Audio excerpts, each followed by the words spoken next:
वाल्मीकि आज हमारा भाई है, खटीक धोबी पासी सब लोग हम आपस में भाई हैं, तो हम लोग मिलने वाले नहीं। 21 अगस्त को भारत बंद होके रहेगा। दलित की बेटी, एक वाल्मीकि की बेटी को मार दिया जाता हाथरस के अंदर, क्या कभी वहाँ जाति देखी गई? क्या वर्गीकरण देखा गया था? चलेगा तो चलेगा, सिर्फ बाबा साहब के संविधान से चलेगा। विरोधी है, शुरू से ही दलित विरोधी रहे हैं, इन्होंने कभी हित नहीं चाहा है दलितों का। ये तो सुप्रीम कोर्ट का हम आपसे जानने की कोशिश करते हैं, जो SC/ST आरक्षण है उसमें कोटे में कोटा दिया जाए, क्या आप इसको तर्कसंगत समझते हैं? ये एक और मनुवादी चाल है। वो जो चंद्रचूड़ सुप्रीम कोर्ट में बैठा हुआ है वो भी ब्राह्मण जाति से बिलोंग करता है, वो पेशवा है, महाराष्ट्र में उसकी अभी भी होती है। और वो पेशवाओं को जब महाजातियों के हमारे लोगों ने 26,000 लोगों को वहाँ पे काटा था, वो एक तरीके से उसका बदला ले रहा है। SC/ST लोगों को आपस में भिड़वा के, उनको फूट डलवा के, वो जो उनकी पहले से जो मंशा रही है कि इस समाज को 6,743 जातियों में बांट दिया और SC/ST और OBC को अब वो SC/ST OBC में ABCD वर्गीकरण करके उनमें फूट डलवाना चाहता है, मगर उसके मंसूबे कामयाब नहीं होंगे, क्योंकि आज हमारा समाज बाबा साहब के दिए हुए अधिकारों के बलबूते पे ये समाज में बंटवारे का काम करेगा, आप इसको कैसे देखते हैं? देखिए, पहले सरकार की मंशा थी कि धर्म को धर्म से लड़वाया जाता था, अब इन लोगों की मंशा है कि जाति को जाति से लड़वा दिया जाए। अब जब कोई भी घटना घटित होती है, जातिगत उत्पीड़न होता है, तो कहीं वहाँ पे वर्गीकरण देखा जाता है। जब एक दलित की बेटी, एक वाल्मीकि की बेटी को मार दिया जाता हाथरस के अंदर, क्या कभी वहाँ जाति देखी गई? क्या वर्गीकरण देखा गया था? जब इंद्र मेघवाल को राजस्थान के अंदर उसको मटकी छूने में पानी पीने के लिए मार दिया गया था, क्या वहाँ वर्गीकरण देखा गया था कि कौन सी जाति का है? तो जब घटनाएं जितनी भी होती है वो किसी वर्गीकरण के नाम से नहीं, बल्कि जाति अनुसूचित जाति के नाम से होती है। तो इस तरीके की जो सरकार की मंशा है, वो सब लोग सरकार की मंशा जो है चाह रही है कि इनमें जाति जाति में लड़ाई हो, झगड़ा हो, आपस में भिड़े, लेकिन हम लोग भिड़ने वाले नहीं है। हम लोगों को इतना पता कि सरकार जो भी फैसले ले रही है वो बिल्कुल गलत ले रही है, और इस तरीके की सरकार को हम सफल किसी भी प्रकार से नहीं होगा। सुप्रीम कोर्ट का यह कहना है कि आरक्षण की वजह से एक ही जाति का विकास हुआ है और जो निचली जाति है, वंचित वर्ग की जाति है, वे नीचे चले गए हैं। देखिए भाई साहब, सबसे पहली बात तो ये है कि भारतीय संविधान आर्टिकल 341 में राष्ट्रपति को अधिकार है इस तरीके के कोई भी निर्णय लेने का। अब अगर कानून, देखो, कानून का बनाने का काम किसका है? कानून बनाने का, लागू करवाने का काम किसका है?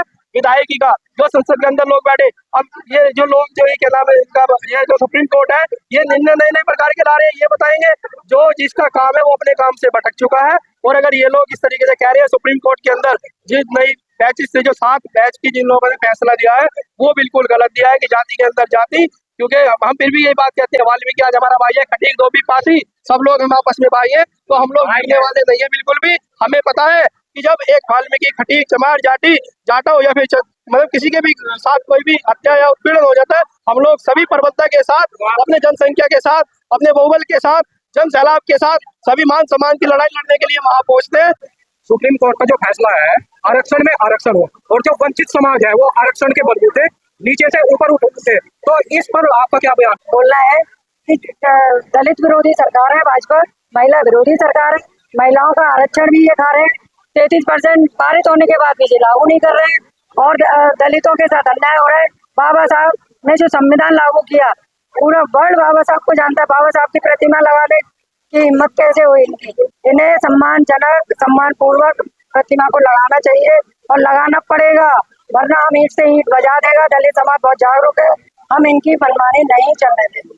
भाजपा सरकार का ये कहना है कि हम बाबा साहब के कर्मों पर चलते आए हैं और उनके रास्ते पर चलने का आह्वान करते आए हैं। दिखावा है, मैं दिखा दूंगी। तो इस फैसले के बाद कहीं ना कहीं बहुजन समाज के अंदर वर्गीकरण हो चुका है, बंटवारा हो चुका है, तो आप कैसे देखते हैं कि वो दोबारा से इकट्ठा हो पाएंगे? हाँ, हो पाएंगे। दलित समाज तो जागरूक है, बहुत जागरूक हो गया है, अब इनकी कोई चाल चलने वाली नहीं। कहीं ना कहीं एक जो समाज है वो इसका विरोध कर रहा है कि 21 अगस्त को जो भारत बंद है, हम इसका विरोध करते हैं। बहुत जबरदस्त विरोध होगा, क्योंकि मोदी जी, भाजपा सरकार को मानना ही पड़ेगा। दलित विरोधी सरकार नहीं चलेगी। SC/ST OBC का सारा हक ये खा रहे हैं, मतलब आरक्षण के नाम पे कोटे में कोटा और देके हम आपसे लड़ाई झगड़ा करा रहे हैं, जबकि ऐसा कुछ नहीं है। मेरे साथी, मेरे प्यारे भाई जो वाल्मीकि समाज है, उनको कह रहे कि नहीं तुम्हारा बहुत लाभ होगा, दूसरे समाज से कह रहे तुम्हारा लाभ होगा, लेकिन पूरे समाज में इतना पढ़ा लिखा आदमी बच्चा नहीं है, तो उनके हक को तो ये खा रहे नहीं। उन जातियों का ये कहना है जो वंचित वर्ग से आती है कि आरक्षण अभी तक एक जाति वर्ग के लोग खा रहे थे, तो हमें ये पहली बार मौका मिला कि कोटे में कोटा, और ये हमारे कहीं ना कहीं समर्थन में उन जातियों का ये कहना है। मेरे भाइयों को थोड़ा गलत फहमी है, जब वो कावड़ ढोने में और उसमें लगे रहेंगे, कावड़ ढोने में, मंदिर पूजा पाठ में लगे रहेंगे, तब तक बाबा साहब को नहीं समझ पाएंगे। जब तक शिक्षा नहीं लेंगे तो आपको कोटा कहाँ से मिलेगा? भाई कोटा तो तब मिलेगा, आप पढ़ाएंगे बच्चों को, जब आपके बच्चे पढ़ नहीं रहे। आप झाड़ू वाला झाड़ू लगा रहा है, कावड़ वाला कावड़ हुआ, भाई क्यों कर रहे हैं ये सब चीजें? जब बाबा साहब के सारे उपदेश दे कि भाई हमारा मंदिर तो शिक्षा है। चाहते हैं जो हमारे समाज के भाई हैं जो पीछे रह गए वो आगे आए, मगर वो पढ़े, संघर्ष करें, जो बाबा साहब ने हमें वो ज्ञान दिया है उससे आगे बढ़े और अपना हक लें। नहीं, इस फैसले में 7 जज थे और ये जो फैसला आया 6-1 के बहुमत से आया, उस 6 जज में एक दलित भी है जो गवाही जी है, उनका भी यही कहना है कि ये फैसला तक। तो आपको किसने कहते हैं कि सारे जो दलित है वो बाबा साहब को मानते हैं? अभी तो सिर्फ 10% लोग ही मानते हैं। हमारे दलितों के अंदर तो मनुवादी बहुत है कि हमारे समाज के लोग पूजा नहीं करते, वैष्णो देवी नहीं जाते, अभी कांवड़ लेने जाते, कौन चाहते हैं? क्या वो मनुवादी नहीं है? तो हमारा समाज भी संपूर्ण रूप से पढ़ा लिखा नहीं है।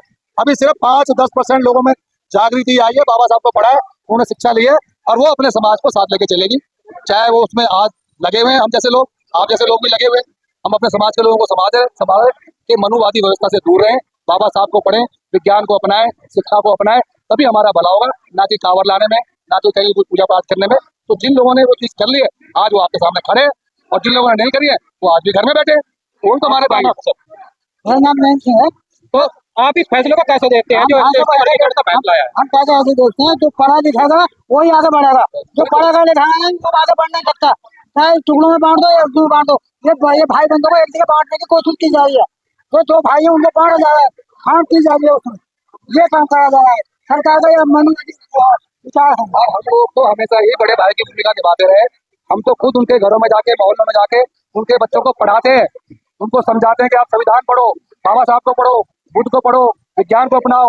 शिक्षा ही वो अधिकार है हमारा, जो बाबा साहब ने कहा था कि शिक्षा शेरनी का वो दूध है, कि शिक्षा शेरनी का वो दूध है, जो जितना पिएगा वो उतना ही धारेगा। हम चाहते हैं कि हमारे सभी भाई, सभी समाज के भाई शिक्षा करें, शिक्षा लें और अपना अधिकार पाए और नौकरियों में आए, बड़े बड़े अफसर बने। हम उनका स्वागत करेंगे और बल्कि हम तो आगे से करते भी आ रहे हैं, उनकी मदद भी हम लोग कर रहे हैं।